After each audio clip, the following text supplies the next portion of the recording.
Fala, meu amigo, tudo bem? Seja bem-vindo a mais um vídeo do canal. Nesse vídeo de hoje, a gente vai aprofundar todas as opções de tratamento para homens que têm a doença de Peyronie, que é a doença do pau torto, que não envolvem cirurgia. Eu já gravei recentemente um vídeo explicando um pouquinho sobre a doença de Peyronie como um todo, sobre os tratamentos cirúrgicos que são mais clássicos e eventualmente até mais indicados para os casos mais graves. No entanto, há uma busca muito grande pelos pacientes e pelos médicos de opções que sejam menos invasivas e que sejam eficazes. Então, te convido para ficar nesse vídeo até o final, que você vai saber tudo o que há de mais moderno sobre os tratamentos sem cirurgia. Para quem não me conhece, meu nome é Eduardo Miranda, eu sou médico dos homens e eu transformo homens em verdadeiras máquinas de prazer na hora H em 21 dias.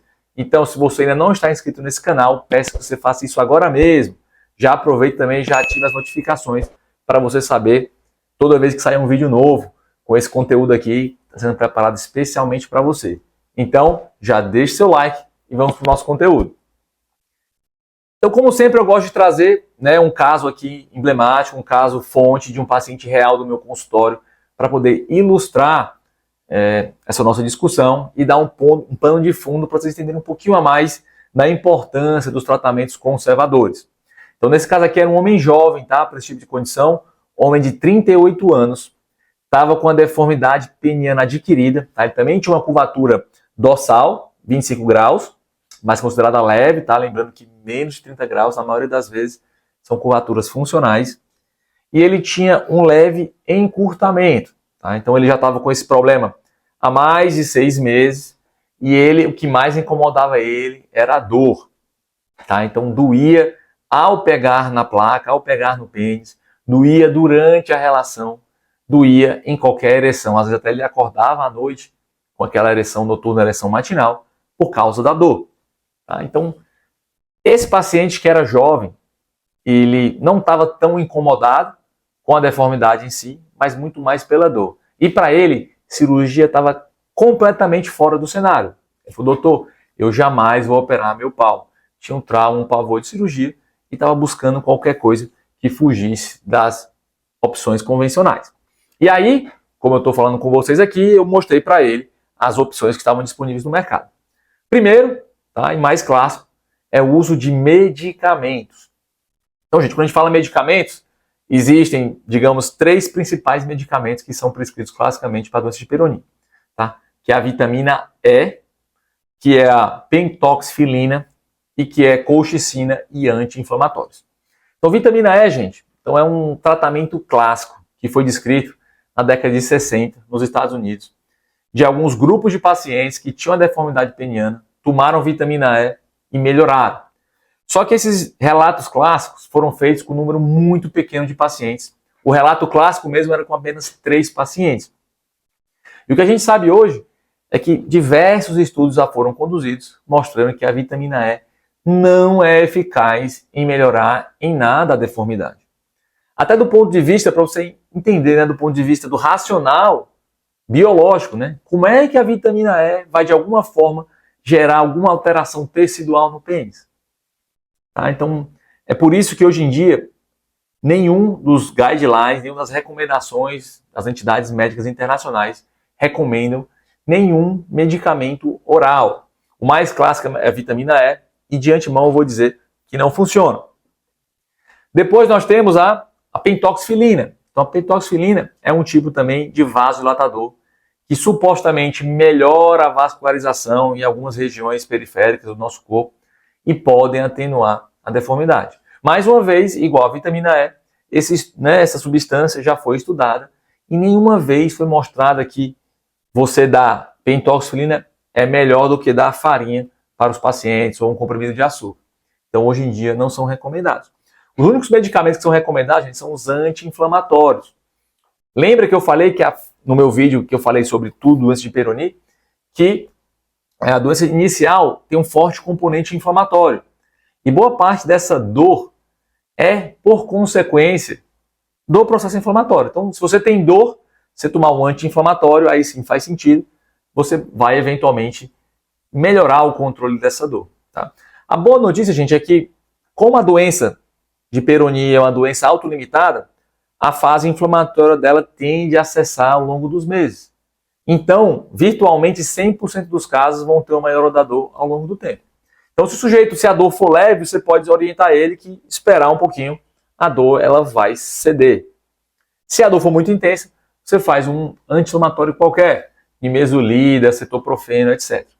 A colchicina, ele é um medicamento clássico que foi usado também tradicionalmente para peronite, e ela tem um efeito também muito bom em controle da dor.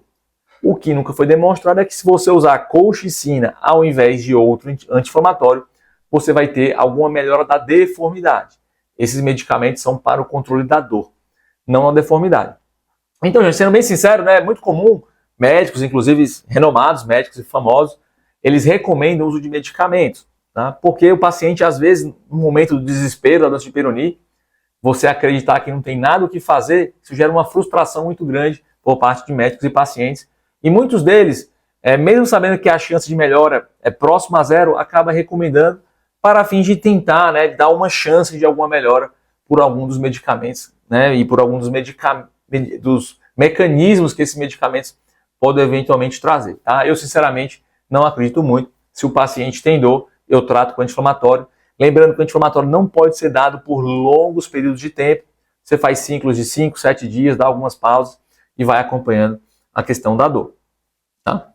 E aí entra em cena um segundo tipo de tratamento que ganhou uma notoriedade mais recentemente, são os tratamentos com ondas de choque de baixa intensidade.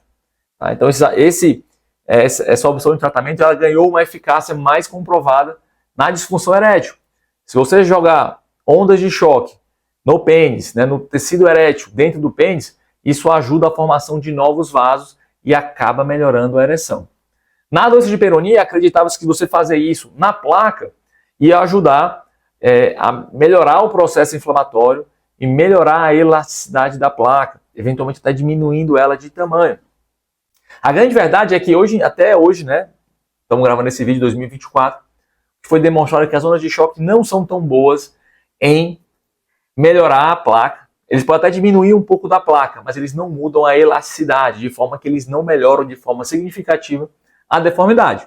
Agora, o que ajuda bastante é o controle da dor. Eu acabei de falar para vocês que 100% virtualmente dos casos que têm dor em doença de Peyronie vão melhorar com o tempo.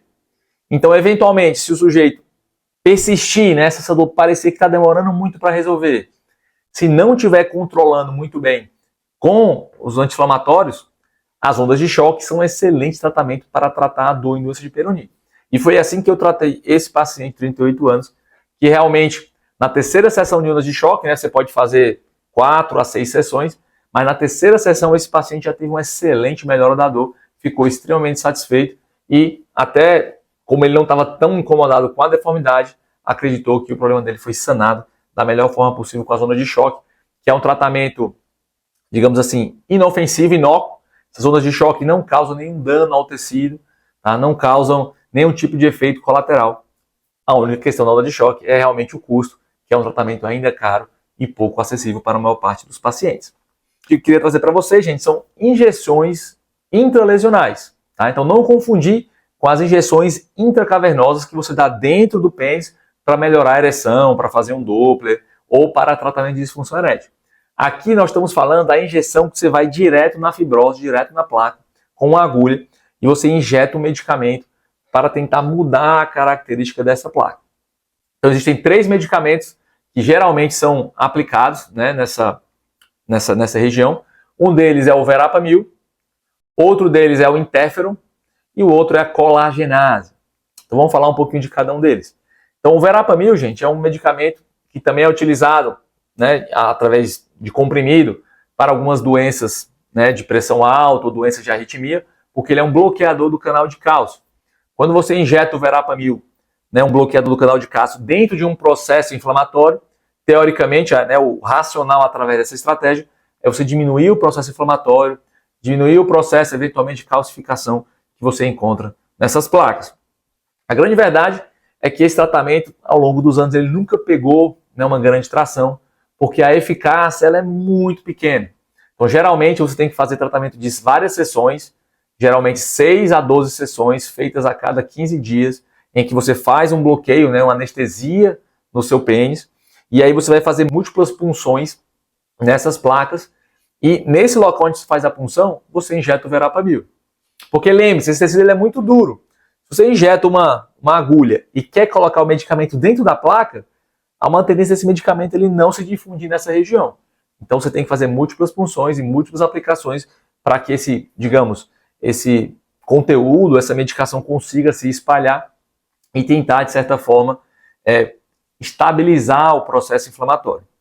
Com o advento das ondas de choque, né, então, muitas vezes as pessoas usavam o Verapamil não para melhorar a deformidade, mas mais na fase aguda para estabilizar a doença. As ondas de choque, elas melhoram a dor e parece que ajudam a estabilizar a doença, apesar de não levar a uma melhora da deformidade, parece que ele impede a piora. Então, entre a onda de choque, que é não invasivo, ao Verapamil, que é invasivo, por isso que o Verapamil ele tem caído um pouco como uma opção menos interessante, né, saindo do cenário como as principais opções. Além disso, temos o interferon. O interferon é um anti-inflamatório que também pode ser aplicado diretamente na placa. Alguns poucos centros no mundo optam por esse tratamento, que é um tratamento de um medicamento de alto custo e que realmente no Brasil quase nenhum grupo, quase nenhum centro tem experiência. E por fim, gente, o que é de terapia intralesional que tem mais evidência e mais respaldo é a colagenase. Então lembre-se que o tecido de cicatriz ele é rico em colágeno. Se você injetar uma enzima chamada colagenase, há uma tendência de que esse colágeno ele vai se dissolver e você vai receber de volta parte da elasticidade e atenuar a deformidade. Isso é feito em alguns países do mundo, né? Nos Estados Unidos, na Europa era feito, em vários países eles têm saído de cena, porque apesar de ser eficaz, a eficácia é bem menor do que se acreditava. E além disso, é um tratamento extremamente caro, né? Só a parte medicamentosa custa em torno de 25 mil dólares, o que faz ele ser inviável no cenário do Brasil, tá? Como não tem Anvisa, você não consegue, em teoria, importar esse medicamento e também ser comercialmente inviável, né? E muitos países não se animam em ir atrás dessa terapia porque o efeito é pequeno e, como eu falei, o custo-benefício é muito baixo. E a quarta e última opção de tratamento, que eu deixei por último de propósito, porque na minha opinião é o melhor tratamento conservador para a doença de Peyronie, que é a tração peniana. Então, tração peniana consiste em tratamentos em que você vai deixar o pênis sob uma força tênsil, sob tração, para tentar melhorar a elasticidade. Mais uma vez eu falo, o que importa no Peyronie não é muito o tamanho da placa. De certa forma até é. Mas o mais importante é a restrição de elasticidade que essa placa causa. Tem pessoas que têm placas grandes, mas elas são elásticas, então as deformidades são leves. Já pessoas têm placas pequenas, mas elas são altamente inelásticas e as deformidades são graves. Então, o principal problema da doença de Peyronie é a falta de elasticidade. E a melhor maneira de você melhorar a elasticidade, gente, é através de tratamentos mecânicos. É por isso que eu acho que comprimido dificilmente vai resolver, porque como é que ele vai chegar lá, né, e vai mudar a elasticidade do tecido? Onda de choque, em teoria, até poderia, por uma ação local, melhorar a elasticidade, mas a tração é um tratamento que trabalha diretamente com um reganho de elasticidade. Então, existem alguns aparelhos que você pode comprar na internet, e alguns sex shops, inclusive, que eles vão manter o seu pênis sob tração. Então, existem protocolos de pelo menos 1 hora por dia, a depender do aparelho. Existem, inclusive, alguns estudos mostrando que pessoas que conseguem manter 2, 3 ou até 6 horas de tração por dia têm um excelente resultado em termos de recuperação de tamanho e de atenuação da deformidade. Então, gente, para mim é um tratamento que faz mais sentido, porque ele trabalha, né, com linhas mecânicas. Inclusive, existe uma explicação até biológica, que é chamada de mecanotransdução. Então, quando você coloca um tecido sob tração, isso desenvolve uma reação biológica que vai deixar, né, vai trabalhar enzimas que vão soltar um pouco do colágeno, vai melhorar a elasticidade, vai diminuir a inflamação. Então, eu diria que esse é um tratamento que é o que eu costumo indicar para meus pacientes. Além disso, ele é barato e acessível, tá? Então, em qualquer sex shop, qualquer lugar na internet, você pode achar um aparelho de tração. Então, ele vai acabar ajudando um número maior de homens. O único problema, talvez o principal problema, é a questão do trabalho que dá. Então não é fácil você aderir a um protocolo de tração. Requer muita dedicação por parte do paciente, né? Tem que fazer tratamento diário ao longo de meses, né? Então geralmente os principais resultados são feitos naqueles homens que mantêm essa consistência ao longo de 6 a 9 meses. Porém, o outro lado também é que existe, né, digamos, uma hora que você começa esse tratamento, se você não tiver os resultados adequados, você pode eventualmente parar, né, o que acontece, sem nenhum tipo de efeito colateral. Então essa é a principal vantagem, que não tem efeitos colaterais relacionados ao uso do aparelho de tração. Obviamente, se você usar por muitas e muitas horas, pode dar pequenas lesões, abrasões no pênis, mas eles são incomuns e feitos sob a adequada supervisão médica e tudo, né, muito bem dentro dos preceitos de segurança, efeitos colaterais são muito próximos a zero. Então, gente, resumindo tudo que eu falei até aqui nesse vídeo, então existem 4 tipos de tratamentos conservadores, ou seja, não cirúrgicos, para a doença do pau torto, que são os medicamentos, eu geralmente não recomendo. Injeções intralesionais, geralmente recomendaria só a colagenase, que ela está indisponível no Brasil. Terapias de onda de choque, recomendaria apenas para pessoas que têm uma dor persistente, que não melhora com anti-inflamatórios, que está incomodando muito a vida do paciente. E por fim, uma que eu recomendo para todo mundo é terapia de tração. Meus amigos, então se você ficou até aqui, agradeço a sua audiência. Venho pedir mais uma vez, se você ainda não fez, deixe seu like e se inscreva no canal para fortalecer o nosso trabalho. Se você ficou com alguma dúvida em relação a algum desses tratamentos, escreve aqui nos comentários que eu vou responder uma a uma. Um grande abraço e até o nosso próximo vídeo.